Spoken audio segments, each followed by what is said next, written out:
महाराज जी, क्या आत्मा सच में होती है? अगर हाँ तो उसका स्वरूप क्या है? तुम कौन हो? कौन हो तुम? मनीष तिवारी। हाँ, मनीष तिवारी तो इस ढांचे का नाम है। इस ढांचे का नाम है, तुम्हारा नाम थोड़ी है। तुम्हारे ढांचे का नाम मनीष तिवारी है। इतना काट दिया जाए तो तुम कट गए क्या? तुम्हारा हाथ कटा तो जिससे हमारा संबंध होता वो मैं नहीं होता। समझ पा रहे हो हमारी बात? मैं और मेरा, मेरा अलग होता है और मैं होता है। ठीक है, अब हम आपको ले चलते हैं। मेरा सर, मैं सर हूं, ऐसा तो नहीं। मेरी आंख, मेरा कान, मेरा मुंह, मेरी छाती, मेरा पैर, पूरे ढांचे को मेरा शरीर। कभी ये तो नहीं बोलते हो मैं शरीर हूं। मेरा शरीर बोला जाता है या मैं शरीर बोला जाता है? मेरा बोला जाता है। मेरा माइक, मेरी तकिया, मेरा टेबल, इतनी दूर है हमसे वो।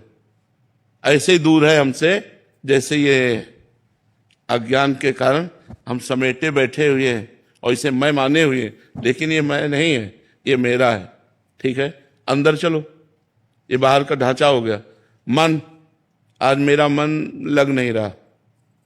मेरा आया ना, मैं मन तो नहीं आया ना। तो मेरा चित्त आया ना, अहंकार, मेरा अहंकार आया ना, मैं अहंकार तो नहीं आया ना। मेरी इंद्रियां, मेरा मन बुद्धि चित्त अहंकार, मेरा, मैं तो नहीं आया। और अंदर चलते हैं, तीसरा शरीर, कारण शरीर, उसे स्वभाव कहते हैं। मेरा स्वभाव है कि मैं, तो तीनों शरीर मैं नहीं हुए। तो मैं कौन है इसके अंदर? वही आत्मा। मैं मनीष तिवारी नहीं है, मैं शुद्ध ब्रह्म आत्मा है।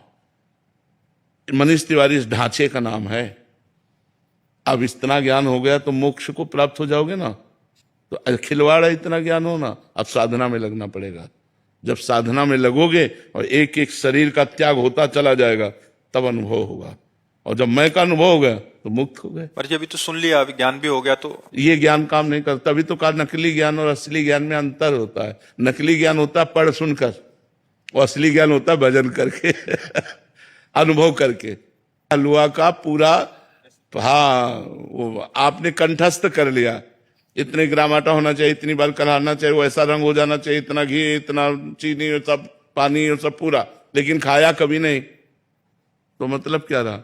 खाना है आत्मबोध होना, और ज्ञान है आत्मा का, ये हलवा का बनाने की प्रक्रिया पूरी सीख, सुन करके बोलना, अनुभव करना, हलवा बना के खाना, यह साधना।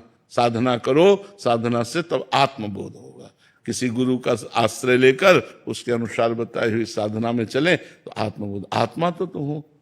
देखो, ये चल रहा है, हमारी आवाज कवर कर रहा है, तो इसमें पावर बिजली का है कि नहीं?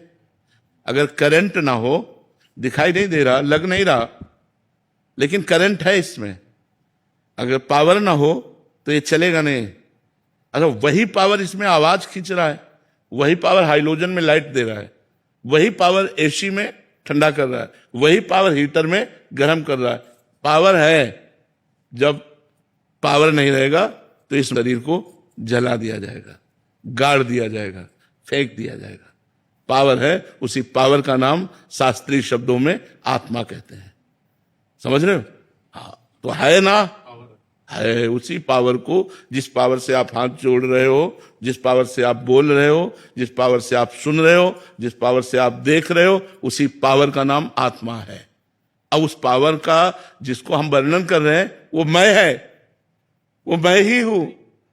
और मैं हूं में शीशा में देखो मैं हूं तो ये लगेगा मैं हूं, बस यही भ्रम है, यही माया है।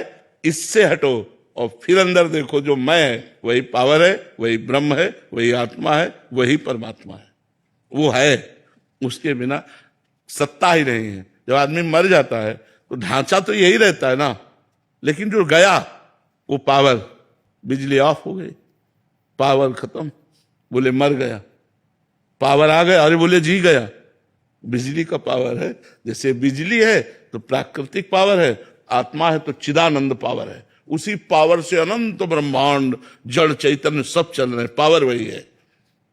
अब जैसे बिजली करणों में, करण माने समझते हो ना, ये सब करण है।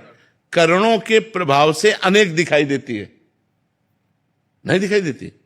अब मान लो लाल है तो लाल लाइट है, हरी तो हरी लाइट है। अब लाइट है उसका केवल एक प्रयोजन नहीं है, उसके लाखों प्रयोजन है।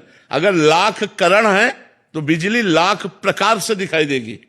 मोटर में पानी खींचते हुए अलग अलग सब है ना, लेकिन बिजली तो एक ही है ना। क्यों? बिजली 10-20 प्रकार की तो होती नहीं, बिजली तो एक है। 10-20 प्रकार से उसका प्रयोग है, अलग अलग उसका प्रभाव है। वही बिजली एक जगह ठंडा कर रही, वही बिजली एक जगह गर्म कर रही। वही बिजली जीवन है, वही बिजली मरण है। नहीं है, मार देगी आपको, जला के राख कर देगी।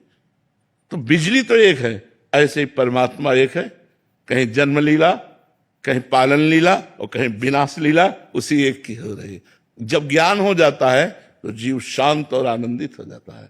अभी हमें ये वाचिक ज्ञान केवल सुनने में आया, अनुभव में तब आएगा जब भजन करोगे, साधना करोगे, तब अनुभव। और जब अनुभव में आएगा तब मुक्त हो जाओगे। ये केवल बोल लेने से या सुन लेने से मुक्त नहीं हो जाता, उसका अनुभव करे तब। जैसे हमारी भूख केवल भोजन की प्रक्रिया सुन लेने से, भोजन के प्रकार सुन लेने से, भोजन का स्वाद सुन लेने से हमें स्वाद नहीं आएगा, हमारी भूख नहीं मिटेगी, हमें खाना पड़ेगा। ऐसे ही इसके श्रवण मात्र से काम नहीं चलेगा, हमको साधना करनी पड़ेगी। हमको गुरुदेव का आश्रय लेकर साधना के द्वारा ये अनुभव करना होगा। महाराज जी कितने सरल ढंग से, महाराज जी जो वेदों का सार है, एकदम ऐसे लग रहा था कि एकदम क्लियर, ये परत ये परत ये परत। हाँ, तो अब ये जब अनुभव में आ जाएगा तब कितना अच्छा लगेगा।